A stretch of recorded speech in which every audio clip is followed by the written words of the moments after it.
In this video, I'm going to be going over nitric oxide and its effect on vasodilation of the penile and clitoral arteries. And this becomes really important not only physiologically on how reproductive structures work, but also clinically, because we're going to look at drugs such as Viagra and how exactly they work to correct erectile dysfunction. Before we get started, we need to look at other autonomic neurotransmitters. In the past videos, we went over the two main types of neurons that we find in most of the autonomic nervous system. We have our cholinergic neurons. They're in this category because they release the neurotransmitter acetylcholine. We also have adrenergic neurons because they release noradrenaline or norepinephrine. Most of the neurons that make up the autonomic nervous system fall into these two categories. However, you have certain autonomic neurons that don't secrete acetylcholine and they don't secrete norepinephrine. They secrete other substances such as ATP, shown here, vasoactive intestinal peptide, as well as nitric oxide that you see here. Well, how do we categorize these neurons that don't secrete acetylcholine or norepinephrine? They're termed non-adrenergic, non-cholinergic neurons. Let's test our knowledge on other autonomic nervous system neurotransmitters. Pause the video and answer the following questions. Here are the answers. Nitric oxide is involved in the vasodilation of the penile and clitoral arteries. The erection of the penis and the clitoris consist of similar mechanisms. Both of them are going to involve parasympathetic neurons, acetylcholine, and nitric oxide. Remember, parasympathetic is the pointing, or the point and shoot. Well, not only is it pointing for the penis, but it's also for the clitoris. Well, there are two types of parasympathetic neurons that innervate the arteries and arterioles that supply blood to the penis and the clitoris. The difference is based on what neurotransmitters they release. So for example, we're going to see parasympathetic neurons that release acetylcholine that are going to the arteries and arterioles, the penis and the clitoris. And we have other parasympathetic neurons that directly release nitric oxide. And you want to star this here. The key neurotransmitter responsible for relaxing smooth muscles of arteries and arterioles and increasing blood flow that leads to engorgement with blood and an erection of the penis and clitoris is nitric oxide.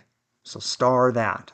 And you can see the nitric oxide that's going into the smooth muscle here is going to cause a number of mechanisms, is going to cause this signaling pathway to be activated, which is going to cause the smooth muscle to relax and cause an erection of the clitoris and the penis. Let's test your knowledge on nitric oxide and vasodilation. Pause the video and answer the following questions. Here are the answers. So how is nitric oxide produced? Some parasympathetic neurons that are innervating the penile and clitoral arteries make and release nitric oxide directly. That's what this one is right here. It's releasing nitric oxide that's going to diffuse into the smooth muscle cell to cause relaxation.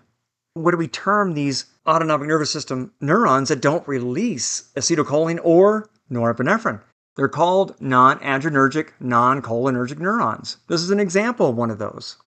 Other parasympathetic neurons innervating the penile and clitoral arteries and arterioles are going to release acetylcholine.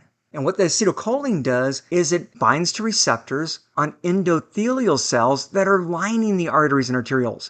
So you look at these endothelial cells here that are lining this artery. Parasympathetic nerves release acetylcholine that stimulate these endothelial cells to make nitric oxide. That nitric oxide diffuses into the smooth muscle cells and the walls of the arteries and arterioles, which is going to stimulate them to relax. So there's two ways you can get that nitric oxide, but in the end, it's nitric oxide that goes into the smooth muscle cells to stimulate it to relax, which is going to be followed by an erection.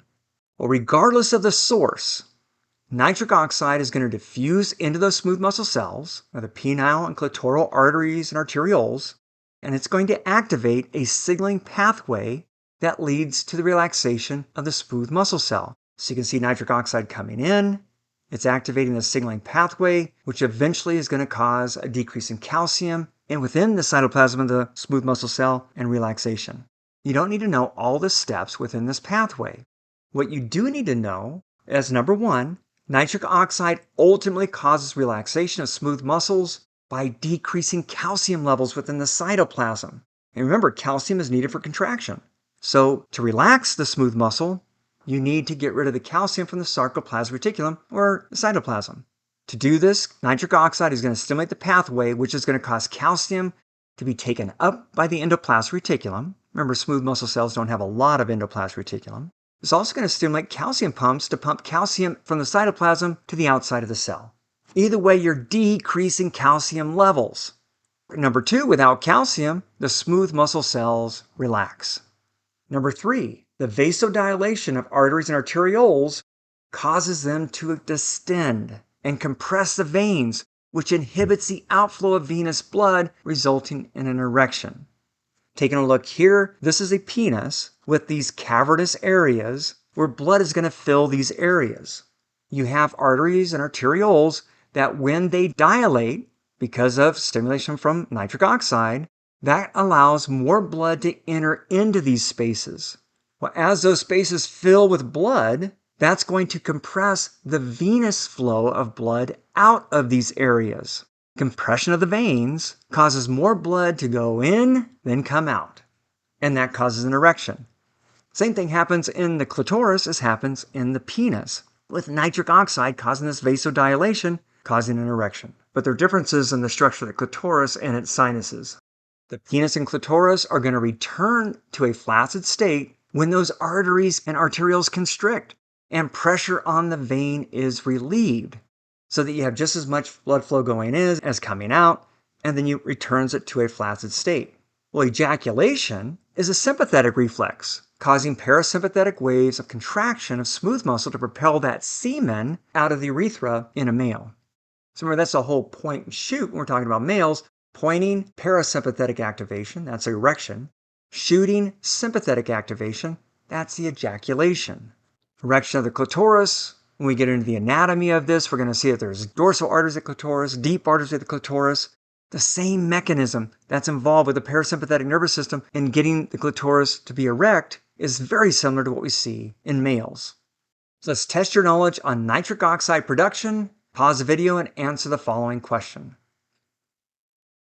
Here's the answer.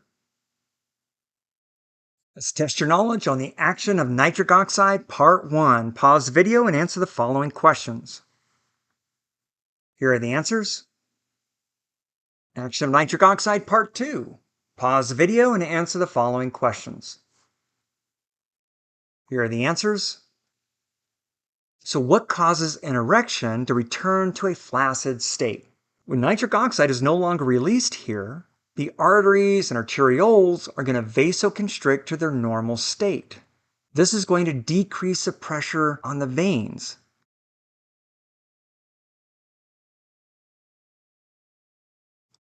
As is true of any signaling pathway like we see here in the smooth muscle, there must be a way to terminate the action of the signal. Because once the nitric oxide is released and activates this, how does it turn off? Or do you just wind up with an erection of the clitoris and the penis forever?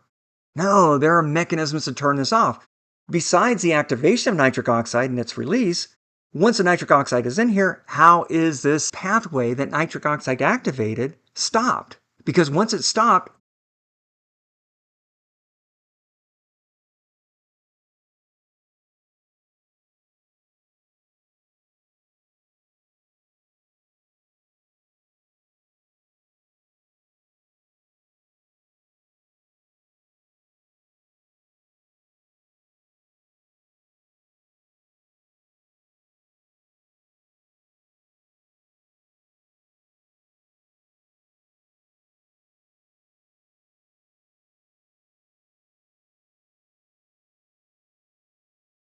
well, the termination of nitric oxide signaling pathway is accomplished by an enzyme called phosphodiesterase number 5, or PDE5. Star this. What this does is it breaks down a key step in the signaling pathway and allows for vasoconstriction of the arteries and arterioles and a return to the flaccid state. There are 11 families of these PDEs that are found throughout the body. There are PDE 1 through 11. The major PDE found in vascular smooth muscle is PDE number 5. This information here is FYI. It's not going to be on the test.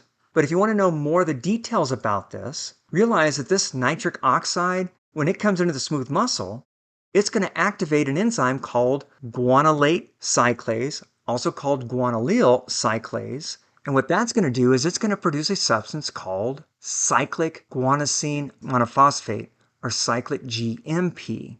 And what this does, it's going to trigger a protein kinase that stimulates the uptake of calcium, as we discussed before, by the endoplasmic reticulum and pumping the calcium out of the cytoplasm. This causes the smooth muscle cell to relax, resulting in vasodilation of the arteries and arterioles and an erection to occur. Well, PDE5, what it does specifically is it breaks down that cyclic guanosine monophosphate, or cGMP, which is a key step in the pathway resulting in vasoconstriction and the return to a flaccid state. This right here definitely makes sure you star and you know. So PDE5 is always working to stop the pathway. Then how does an erection start and maintained? Well, to maintain an erection, nitric oxide must continually be produced and activate this pathway faster than the PDE5 can break it down.